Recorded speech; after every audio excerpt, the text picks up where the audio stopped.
Hello everyone, welcome to the last show of 2024. It's an exciting day and today I have with me for the very first time and for the very last time in this year, sorry, weird joke, but yeah, for the very first time I have with me, she's been on the show but not with me, Anika. Hi, thank you, Majid, She for works the for Love in introduction. Dubai and she's a very big crypto enthusiast, which I learned recently. So we'll talk about that. Well, we'll talk about a lot of stuff that is happening. Today is the 31st of December 2024.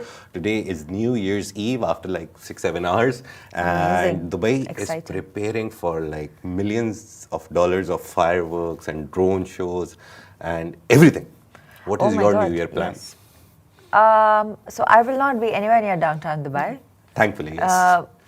Currently, no New Year's plans, but it's very interesting that you mentioned that because I recently went for a shoot to Nice. a place in downtown, which is right. It's one of those restaurants inside Dubai Mall that overlook Oh. the downtown Dubai. I mean, overlooks the Burj Khalifa and all of that. And I mean, not overlooks, but like has the view of the fountains and all of that. And the hostess tells me that they are going to charge 10,000 dirhams for a seat Per in their person? restaurant. Yeah. Only 10,000. Or like 10,000 for a table. But this is a place that does not serve alcoholic beverages. Still 10,000. 10,000. So she said the reason why she's able to do that is because the restaurants around downtown, like around the Burj Khalifa, like Five Guys, Tim Yeah, Hortons, everywhere. all of those, they're going to charge like the same price for a seat. So imagine you will have the most expensive coffee, sandwich, whatever, just Yeah. for the view. But Dubai is one of the most Instagrammable spots. Yes, and Burj For New Year's Khalifa Eve? is like the thing to go to for New Year's Eve. Yeah. I was reading a report yesterday actually from AP News, Associated Press, and they said that Dubai was on third on their list for New Year's Eve this What year. was the first two? One was New York or something. I don't remember correctly. US, obviously, their AP is American, so they'll always put their country or city first.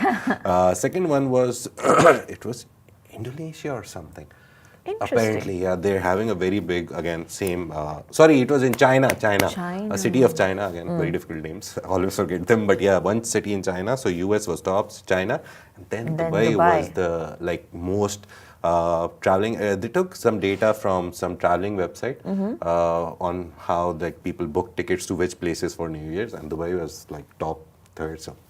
Everyone is coming to Dubai. Habibis and Habibis. Yeah. Everyone is coming to Dubai.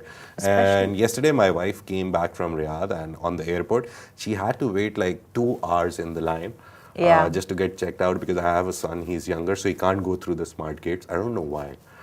He tried. A lot of people were going, but they stopped him. But yeah. It's too small for the camera. We could pick him up. So she was like, a lot of people were picking up their kids and they took pictures and went, I don't know, maybe some other technicality.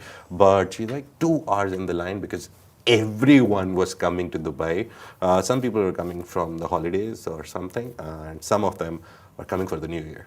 And I suspect 90% of them were coming for the New Year. There is a huge rush, but like it's very well deserved rush. And we have been covering stories so much of like Burj Khalifa, the downtown Dubai, that whole area, Global Village. Dubai has so much to offer, especially in this festive season, festive period. Makes sense. And the that traffic it's- is going to be crazy. So if you guys are going there to downtown, There anywhere- are already road closures that are being Yeah. announced by the RTA. So the best time, what I realized after spending 2 New Years here is always go in the afternoon, early in the afternoon, around 1 or 2, because even the Burj Khalifa metro station, the Dubai Mall metro station, it closes at 4:35. Yeah. The time cutoff is 5, but usually it gets so full that they close it before time. So yeah, if you're planning to go and if you're like spending your night on the roads, I remember 2 New Years back, I was stuck in a traffic inside an RTA bus. I was going X25 from Burjuman to Silicon Oasis.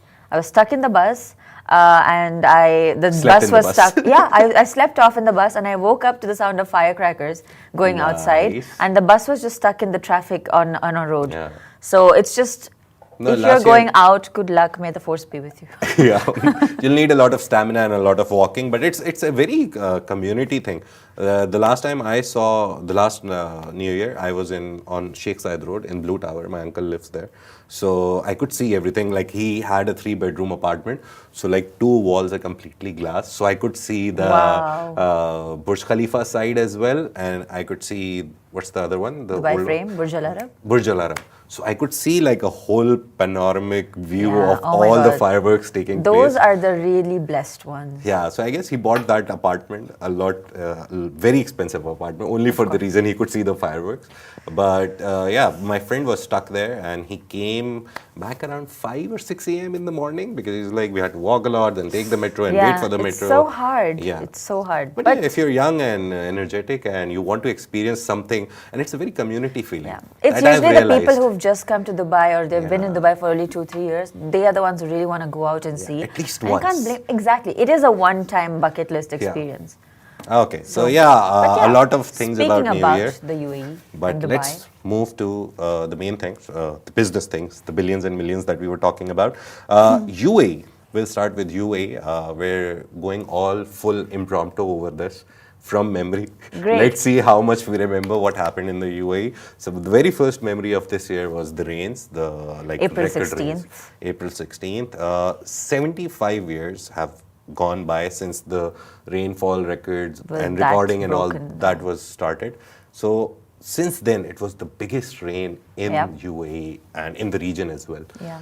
So that happened, and then we saw millions and billions of dollars of sewerage plants. Yes. That's the very first thing that I remember from this year, the biggest plan. And Sheikh Hamdan, the Dubai Crown Prince, he announced a plan. Sharjah later in June or July, they announced a plan for Yeah, the whole sewerage there are plan. videos of them already beginning work on it. Yeah, I think if I'm not wrong, it was 300 billion. Yeah, it was in billions. I've stopped counting because every time they announce something, it's in either millions or billions. And yesterday I was watching a video and someone said that if you want to understand the difference between millions and billions, don't go into zeros.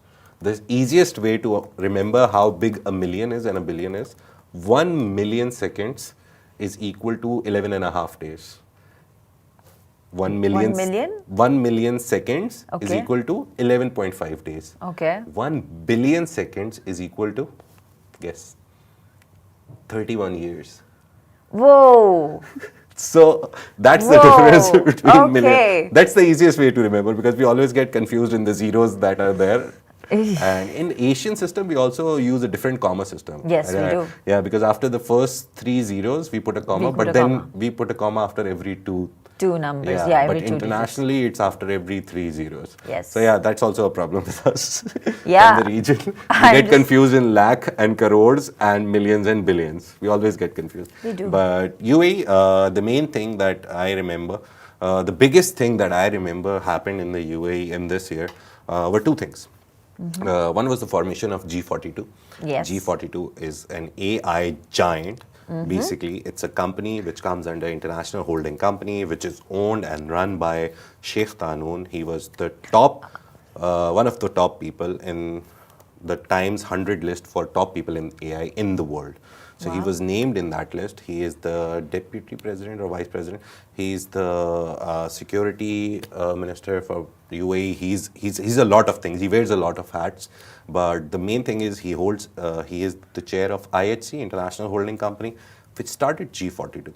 Now the whole idea of G42 was very simple, to make other companies, but all focused on AI data infrastructure. So the very first thing that they did, they created a company called Core42, which is a $100 billion company.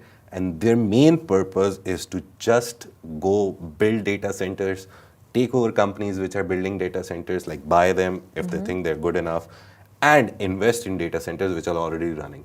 So one company specifically to buy, build, and manage data centers. That's Core42 for you. Interesting. Then they build another company, G42, which is called MGX.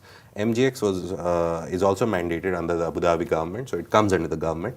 MGX is again a $100 billion company. They have $100 billion at their disposal to buy or invest in any AI startup.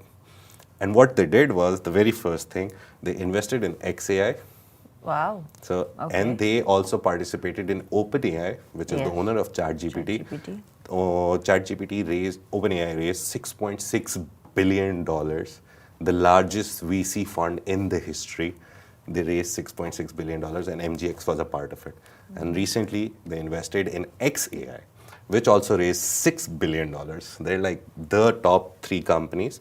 The top company in the world, which has the most VC fund like money, is ByteDance, owners of TikTok. ByteDance, TikTok. Then there's SpaceX, Elon Musk, Okay. and then there is OpenAI.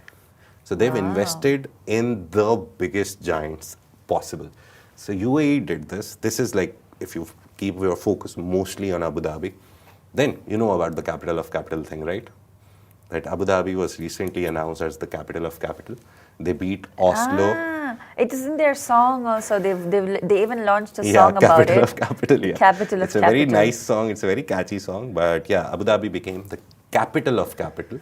What does because that mean? It's very simple. They have the largest sovereign wealth fund-based money in the world right now. So it's the richest city in the world.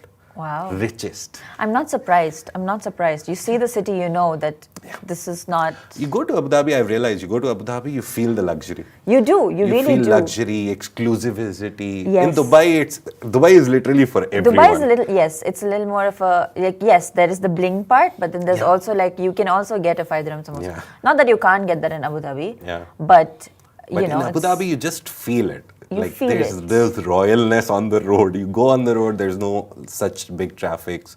You just go and you enjoy, and you're like, oh, I'm the king of the city. You feel this, but it's the richest city in the world. So there's an organization, a world sovereign wealth fund, something. They do the data, they collect the data, and they finalize it.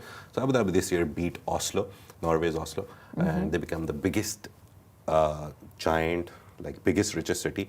The funny thing is that they hold 1.7 trillion now. At the time when it was announced that they're the richest city, it was 1.3 trillion.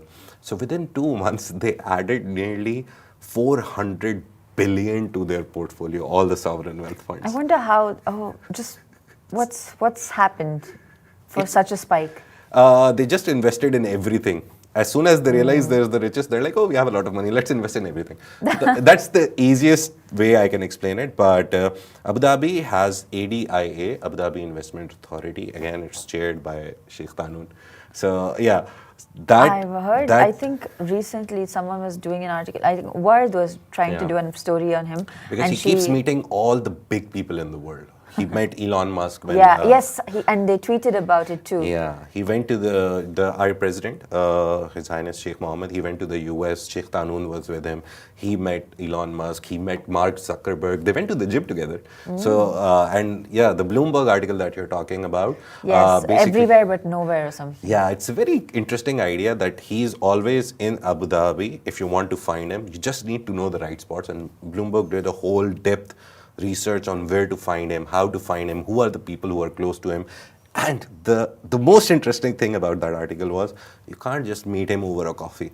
He will love to go to a workout with you. So you will be running on the treadmill and he'll be talking to you. He would want to engage in some activity, like not the normal coffee table and meeting rooms. He'll want to engage with you in an activity and then talk about whatever you want. Wow, you really have to break a sweat with Yeah, this man.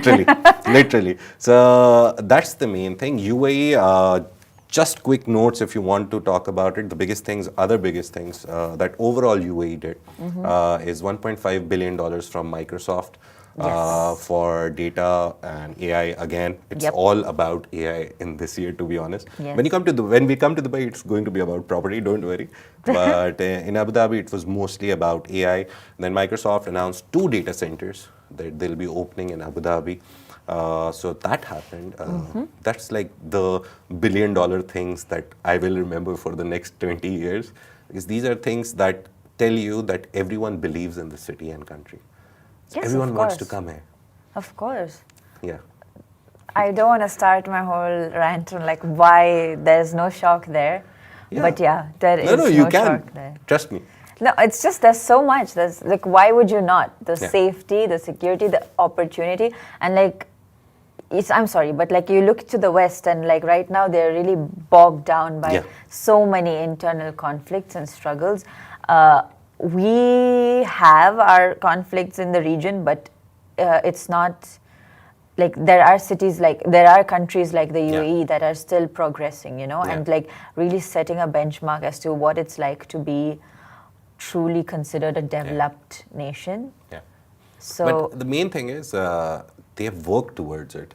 They didn't just get it like in a plate and they're like, okay, thank you very much. They worked towards it. The policies, they're saw very potential proactive. and they worked on it. And yesterday I was talking to a taxi driver, just a small thing, the idea how UAE and Dubai, he spent here like 23 years. I love those stories. Yeah. I love those stories. Their story that they've spent 23 years in the country. They've literally seen everything built from scratch.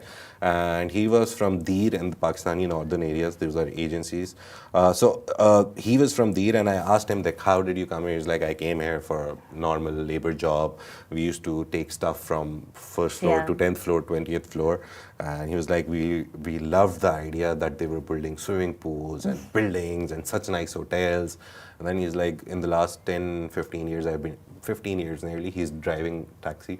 It's like, I've met every person and I've never seen one person say anything bad about the UAE. Even if they're a tourist, a resident, it's like the idea that this is so safe and so nice is just great. Yeah. And the one story that he told me that I'll remember again is of a woman, like he was like, she was from India, she sat down, she asked me, can you take me to this place? She wanted to go towards Satwa Dera side. And he was like, yeah, I'll take you. And throughout the road, she was like, he said, I just sensed she was like scared because she had just come from India. And I asked her, I was like, sister, what happened?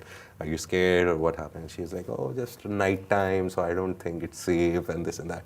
And it's like, nothing will happen to you. This is my guarantee. And I was like, how did you give a guarantee? He's like, because I have lived here, I have realized nothing happens there. It's so safe. You can just walk out on the road in the middle of the night or at 4 a.m. and just be careless. Have your new iPhone in your pocket, like million dirhams in your pocket. Whatever you have, nothing will happen. There was a recent story that we covered on Love in Dubai about a delivery rider who returned 17,000 dirhams to the customer. Yeah. It was amazing. Those stories don't come out of everywhere, but they do come out. They're very normal. We take it for granted, those kind of stories here. So it's... And to be honest, it's these things that happen at the atomic level, like the most basic level, that eventually give rise to this community where then there's business security as well. Yeah. You start a business, no one can cheat you because the rule of law is so strict. So these things all happened in the UAE. Dubai-wise, let's come to a little Dubai as well. Dubai is the crown of UAE. They say that. I don't say that. People say that it's the crown of Dubai, of the UAE. But Dubai has the largest private capital wealth pool, which is there in the UAE. They have $1.3 trillion. But they have 40 billion bitcoins. I mean, not bitcoins, 40 crypto. Bitcoin, Yeah, Bitcoin, 40 billion in Bitcoin. Oh, yeah, they said that. I don't know if they haven't confirmed it. I messaged one guy, DMCC head. He is the head of DMCC Crypto Center. Yeah. Let's see if he confirms it and he gives us some potential on it. But yeah, a lot of things are happening in Dubai as well. The main things that I can remember is the future event happened, Dubai Future Forum. Some of the biggest things, GITEX happened. Expand North Star was a part of it. GITEX had hundreds of thousands of people flocking to the city. Gulf Food, all these 4 or 5 big events, all of them happened. Yeah, World Trade Center had a busy. Yeah, and that is why they're trying to move World Trade Center.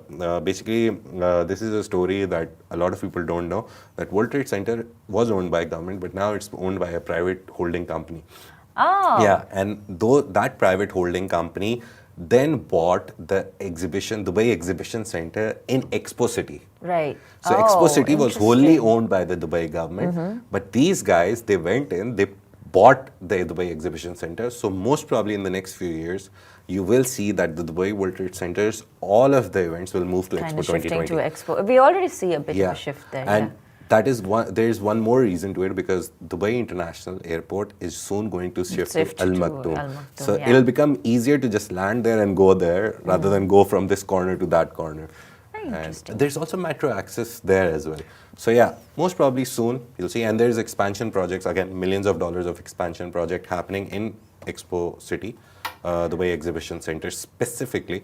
So most probably the traffic that you see on the Dubai World Trade Center, metro and the roads during these events, in 1 or 2 years, that will also disappear. So this is the proactive thinking, the planning that I'm talking Yes, about. the Metro Blue Line. Yeah, the new Metro Blue Line. Yeah, it's also it's actually $1 billion project. Yes. And they're going to open it on 9/9/2029. They love those because Yeah. I remember it was 2009, September 9th. Yeah. I was 9 years old. When it opened, actually. Yes, and I Yeah. remember just like, it was very poetic, but I think it rained also on that day or something. Nice. But I remember like stepping outside and just looking outside and like realizing, oh, the metro is opened. It was a big thing. So they love doing things on 9/9/9. Yeah, 29. 29. So So that's yeah, the opening. Metro Blue Line is coming. I think they're going to even expand to like a purple line, a green line eventually. Yeah, But for eventually now, the idea always is to make it a 20-minute city and then reduce Yes. it to a 15-minute city. yes, That's yes, Dubai that's- had the Dubai also launched the master plan to become Yeah. a walking city. Yeah, pedestrian 2040 friendly. urban master plan, that is the main plan. And then there's like branches into it. Yes. Then there's the walking part. The walking part, the metro part that they'll public build. transport is just Yeah. going to be getting a big push. Taxis. We forgot air taxis. taxis. We forgot air taxis. Air taxis are launching in Dubai. That's also $1 million project again. The first vertiport, basically the airport, Yes. which will be called a vertiport for air taxis. It has started construction. Sheikh Hamdan, Dubai Crown Prince, he started inauguration of he just cut the ribbon Yeah. and it's starting to build the first vertiport. There will be 4 points in Dubai. And you can move around those 4 points using air Interesting. taxis. We And also did a drone video deliveries. on it, that how it will not coincide with the flights that are taking off and everything, because when they take off they're very down. So they'll have a whole system which will again be backed by an AI system. So AI will help them realize that, oh, don't go there, take this route. So there will be like a whole air route system which the Dubai taxis will follow. And another interesting thing, the company Joby Aviation, which started this air taxi project in Dubai, their next 3 destinations are America, obviously, then UK, and the third one is Saudi Arabia. Which is an interesting. Yeah, which is a very interesting segue towards Saudi Arabia. So yeah, third point is Saudi Arabia. They're going into 3 more markets, and Saudi is one of them. And let's move on to Saudi now. What happened let's in talk there. a little bit about what's happened there. With the UAE, the interesting thing is Abu Dhabi is doing something, Dubai is doing something, then Sharjah, Ajman, they had record years in property, they had record announcements. The casino is coming in Ras Al Casino is Khaimah. coming. It's the why when we forgot that completely. Yeah, so there's a casino coming in Ras Al Khaimah, and it's But let's talk completion about date that is when we get there. Let's talk about Saudi because 2027 is the that's Ras Al Khaimah more exciting. Win Marjan Island casino date. But Saudi Arabia, the main thing about it is that in UAE you see all Emirates working towards different goals based on their priorities and preferences. In Saudi Arabia you see just one company doing everything. That is PIF, Public Investment Fund, which is the biggest sovereign wealth fund of Saudi Arabia. $1 trillion sovereign wealth fund again. They are $1 trillion fund like ADIA. The funny thing about Saudi Arabia's PIF is, like Abu Dhabi's G42, I was trying to explain it in simpler terms, PIF has hundreds of companies under it as well. So they also invest in stuff. Recently, PIF wanted to buy PGA Tour. They were trying to take a stake in PGA Tour. PIF recently bought Heathrow Airport, 18% of the Heathrow Airport. So they Nice. went in with a company in a combined collaborative, a business deal. And they bought nearly 52% shares, and 18% is now owned by Saudi PIF. They're also planning to buy the Newcastle Airport, all of it in the UK. They bought Harrods, majority share in Harrods.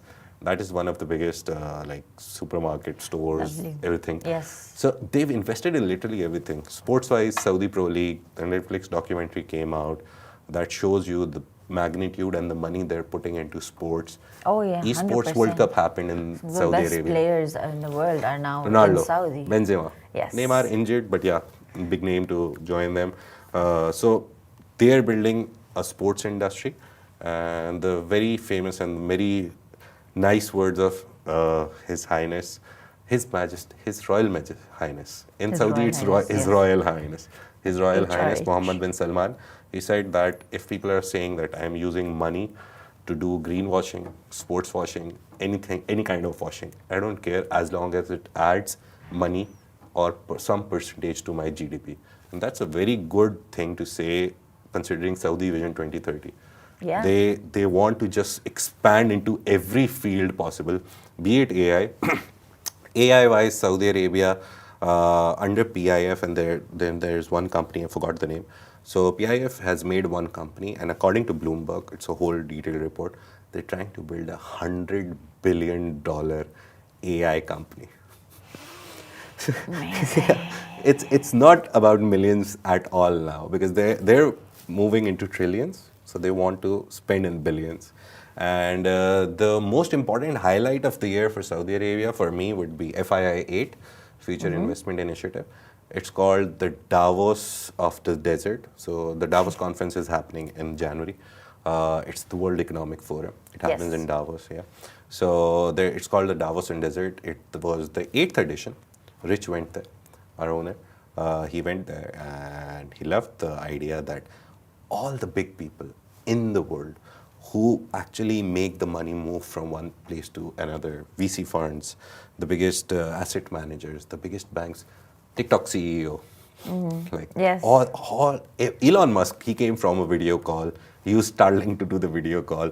So everyone was there. And I was talking to Word the other day, and I was like, this time I'll keep an eye on World Economic Forum, and I'll see the people that went to Saudi Arabia for FII, but didn't go to World Economic Forum. So Oh, that I'll would do be an interesting comparison, yeah, yes. it's very interesting to know this guy doesn't think that World Economic Forum is now important. FII is more important. So BlackRock, Larry Fink, every big name that you can think of was there. So that was the highlight for Saudi Arabia this year, and it was bigger than ever. The only problem I saw with FII 8, they promised $30 billion of deals, but the last number that we got officially from them was 27 billion. But still, 27 billion is a lot of money. That's Yeah.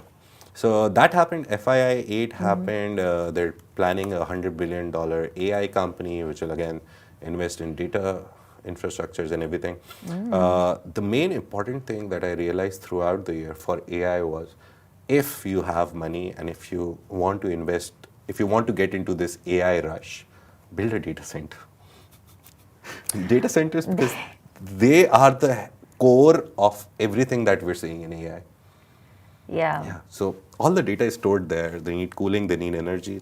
And this region has less like expensive energy because oil, gas, all Yes. these. So this region is the perfect region to build data centers because energy cost is low and cooling is the same. Wherever you put servers, they'll heat up. So you have to cool them down. There's like 100 million techniques now used, water-based. ACs are like, now if you think like you'll go into a server room of a data center and you'll see ACs blasting. No, it's water-based, it's plasma-based. There's a lot of environmental impacts. Yeah, that's also one of the problems. I'm hoping that we find better ways to, As soon as you talked about that, I remembered one thing. UAE is starting a solar farm for crypto farming. Interesting. So they also announced recently, last month I remember, that they're building a solar farm. So they'll use solar energy to do crypto mining, and then eventually the idea is to move it towards supporting AI data centers. Interesting. So you thought about it, and they've already done it. That's the beauty of the That's a region. nice. Yeah. Yes. Okay. I Right. can make And the my wo- cat videos in peace. And the funny stat this year that I read, which everyone quoted, was that if you make ChatGPT write 100 words for you, you're using 1 glass of water. So yeah, next time you ask ChatGPT, you go on a rant with ChatGPT, let's do a rap battle. Just remember that when you ask ChatGPT to write 100 words, you're wasting 1 glass of water. I feel a little guilty because interestingly, I think ChatGPT can sometimes give you a better therapy session. Like you can actually tell it your problems and it will be like, okay, Do here this, are do some this. ways to help you. Yeah. out of But it. still, it's cheaper, right? It's free for now. In the morning, I read that they've officially, finally now announced that they're going towards a non-profitable structure, better for people kind of a structure. It's not a for-profit structure. It's a more beneficiary structure. So they'll go into equity. People can buy shares and all that stuff. So they, in the morning, formally announced it. So soon enough, we'll see ChatGPT, the Pro, and all the higher versions which are paid, their prices will go up. The free version may come with limitations of like Ads, 50, something, 100 something, yeah. prompts a year. Yeah. Sorry, it's a global thing, not related to Middle East, but AI soon will have all these, will have eventually advertisements as well. So when you ask it, like Google search, you Google something, you get 4 or 3 sponsored links first. AI will now do that also soon enough. So when you ask them for, oh, I need contacts or companies for cameras, I want to buy cameras. So people will be able to like sponsor it. So yeah, Wow. that is also going to happen. Capitalism at its Yeah, finest. they have to monetize it, I guess. Yeah. See, and the computation power that is needed to run all of these things, the bad thing about it is that it needs a lot of money. So we think that we open ChatGPT, there is just a website, you write something, it gives you an answer. The process that goes behind like accumulating all that information and ChatGPT then using millions and trillions of processors to find the best solution to your question or problem or anything, it's enormous. You can't even imagine how big is it. So if you get a chance, if you hear of any data center, just once go there and see the amount of. A simple example. Have you seen the old computers that were like, they took a whole hall, we had the one. whole system? That is the idea of a data center right now. Nice. They have so big data centers. It feels like I'm using my laptop, but behind this Is is a like huge rooms system. and rooms and rooms filled of servers and data centers. So yeah. But anyway, coming back. So we have Yeah. anything else that you want to add for Saudi, or can we move on? Saudi PIF, quick. highlight of the year. They're doing everything. They're into everything. The only other company that I saw doing something was Kingdom Holding. They announced that Jeddah Tower is opening again, and they've started reconstruction. So soon enough, Burj Khalifa will not be the Instagrammable spot. Jeddah Tower, when it finishes, it will be 1 kilometer long, and Burj Khalifa is 800 something or 900 Not sure. something. But Jeddah Tower will be 1 kilometer bigger than Burj Khalifa, so it will become officially the biggest building in the world. I feel like I need to shout out Aramco. Just because every time I've come on the show, I've had to do the Smashy show in between, and every time I've had to come on, there's always at least 1 or 2 stories about Aramco. Yeah, I don't big. remember the stories, but I just know that they played a huge role this year. Aramco, the main thing about Aramco that I love is they have so many funds under them. So Yes. Why the Ventures is supported by Aramco. Yes. Aramco itself has a fund for startups. Likewise, they have I won't say a duplicate. They have a likely company which can replicate them as ADNOC. Yes. So if we go into details, if we have like 3-4 more hours, we'll talk about the ADNOC and Aramco. But just the highlight that they have their own startup funds. So they invest money into startups. FII8, the last thing that I'll finish Saudi Arabia with is in FII8, the head of PIF, the governor of PIF, he announced that now we're not looking outside for investments. We've done enough. Now we look inside. So they're dropping their investment into foreign startups and foreign investment ventures. Yeah. They're dropping it around 18 to 20%. And all that money they'll take and invest in local startups and local ideas and businesses. So that's a good thing that they're coming back to their country. And after that announcement, I saw like every day there's a Saudi startup which is getting funding from a local Saudi venture capital or an angel investor or some company.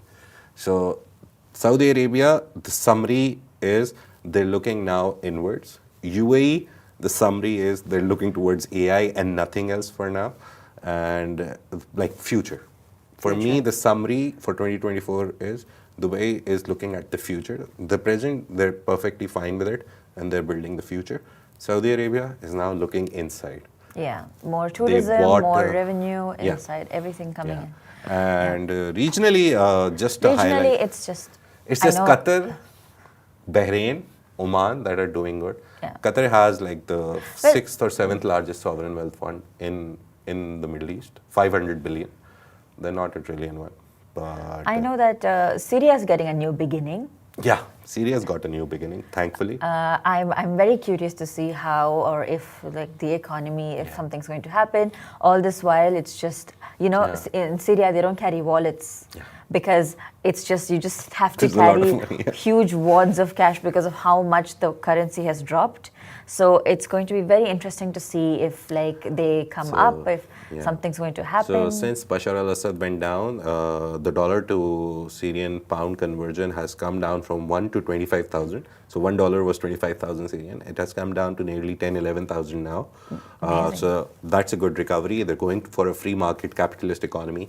The Chamber of Commerce, Damascus Chamber of Commerce head, he announced that to Reuters. So that's happening. The new head of Syria, I don't know, should I call him president, prime minister, he's just the head of Syria by default, de facto. He started meeting a lot of people in the region and he's making business deals. There's a lot of sanctions on Syria because of Bashar al-Assad. So people are slowly talking about it and removing those sanctions. So soon we'll see they'll recover. It takes a lot of time to recover. That's the only thing you can say about Syria. So 2025 will be like the planning for recovery. Not even actual recovery. But small steps, you know. Small steps. It is a country that has had to go through so much loss in the past 10 years. So we can hope for better things to come. Lebanon. Overall, just one thing before I forget. Overall, the GCC region, the GCC, the cohort that is GCC, they've announced a 15% tax that UAE has implemented now. Oman, Bahrain, Kuwait, all of them have now announced it. So any corporate, multinational corporation which works throughout the world, if they earn more than 750 million euros, they'll pay 15% tax. So that's one of the moves that was made, and a lot of people had a problem with it, because these places are tax havens. But the amnesty that they get on a lot of other things, that's the Makes good it thing. worth it. And otherwise, the whole region was in conflict. Israel's Palestine, genocide in Palestine, Israel's invasion of Lebanon, Israel, and then Syria was facing so many problems. So overall, to be honest, on average, if you see, if I have to give a score, it'll be like 8 out of 10. They're doing really great. It's just the start. That's the main thing. Soon enough, they'll see something happening, some miracle happening throughout the region. It's actually pouring in here and there. Saudi recently announced 500 million for Yemen. So that's a good thing. So yeah, the whole region is growing. They're becoming the new Europe. Thank you so much for joining us on the last show of the day, of the year. We'll see you next year. Tomorrow is off, so we'll be live on Thursday. Thank you so much, Anika. Thank you, I'm Majid, sorry I for said a lot. It's okay. I've learned a lot. I look forward to living in this country. Soon. Soon? Soon enough, it'll be the best country in the world. So you'll be proud. You're still proud. I'm proud. I'm loving Everyone is Dubai. proud. Yeah. Thank you so much. Take care. See you on 2nd January. Have a great day. If you're one of the 1.34 million listeners, thank you so much for listening to us. Take care. Bye-bye. Thank you.